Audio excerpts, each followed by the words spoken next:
I am making emergency kits for a family given that we just had a hurricane. It's a good time to get organized, to go through all your items and um, just make sure everything's fresh, make sure you have a backpack for each family member. So what I'm doing is there's 4 family members, so they'll each get a backpack filled with the exact same things, except mom and dad will have a little bit more, like a machete and things like that. And then these are the extra crates, which will be inventoried and basically kept out in a safe area where they can grab them and put them in their car if they need to. So I'm very excited about this project, and I recommend you do something like this yourself. And personally, I like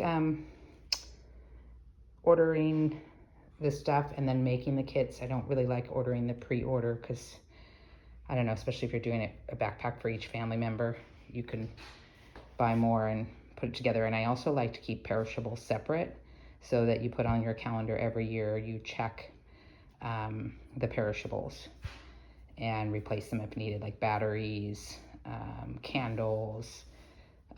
Candles I say because in the desert they could melt. Obviously food and water, these are water packs.